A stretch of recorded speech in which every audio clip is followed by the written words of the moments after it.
Thank you, Nomer. Tito Joey. Siguro naman narinig niyo yung sinabi ni Louie Ocampo kanina na kung sinong gutom. Nakita ko kay Nomer, hindi lang gutom, hayok pa. Pero mo I kiss a girl kasi. Pero walang connection yung sasabihin ko. Alam mo, nung una, to be honest, Ding Dong, Nomer, Arnel, hindi ko alam pa paano mag-react dahil hindi pang contest yung kanenta niya. Tapos, parang inappropriate bang tamang term sa edad niya? I kissed a girl agad. Pero, ang tira mo, hindi contest parang professional ka na. Pero, hindi. Ngayon, yung galing mo, okay lang sa akin. Ayos lang. Matapang ka. Tinira mo yung song na yan. At pinakita mong hindi ka nga gutom, hayok pa dahil you kissed a girl. Well, tingnan natin. Depende pa rin yan sa mga... Lalagay ko sa gitna rito. Ewan ko kay Berto at doon sa mga fans mo na boboto sa'yo. Pero okay lang. Ayos. Okay, Nomer. Nung una kita mapanood at saka yung lahat ng performances mo, ang pinaka-worry ko sa'yo, yung kung paano ka pipili ng kanta na bagay sa'yo na panglaban. Kasi nakita ka na namin mag-rock, lahat yung mga yung high-energy performances mo. Eto, ang nakita ko ngayong gabi, may maturity ka na dahil hindi biro yung ginawa mo, ha? Parang Michael Bublé na may iba-ibang movement sa gitna. Ang galing na sense of rhythm mo at ang sense of timing mo. So, tama yung sabi ni Joey, para ka ng professional mag-perform. For somebody who's, ilang taong ka? 25? 10 po. Ha? 10. 10. Grabe yung maturity mo. Musically, wala akong masabi. Sana, matutukan ka pa ng mentor mo at sa mga susunod pang laban, kung makakapasok ka, yun, tama yung sabi ni Joey, dapat puro pangwasak yung mga numbers mo. Kung baga sa Angry Birds, wasakin mo na wasakin. Miss Yula. Pasingit lang, Joey, at least girl yung hinalikan niya, hindi I kissed a boy and I liked it.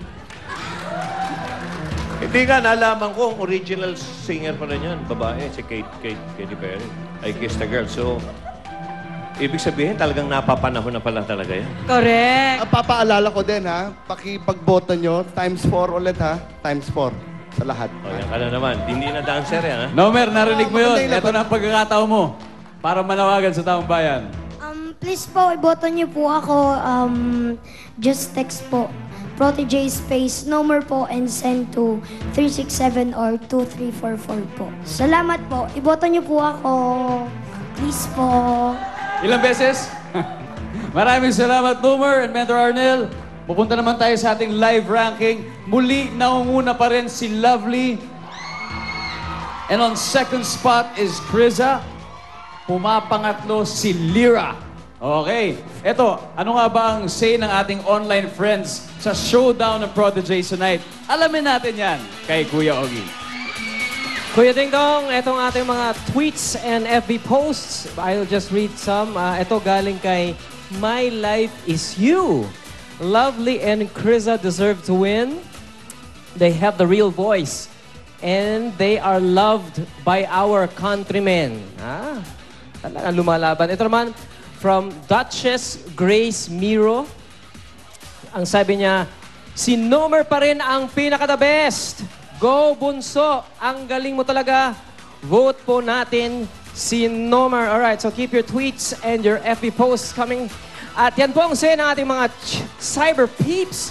Pero ang sigaw ng mga proteges, SOS, as in Save One Singer, na para sa inyo ay deserving na magpatuloy next week. Kaya text po lang ng text para sa karapat-dapat matira. At mamaya po ay magsasara na ang ating voting lines. And when we return, sasabak na ang ating Warrior with Soul, Protege Kenneth. Tutok lamang!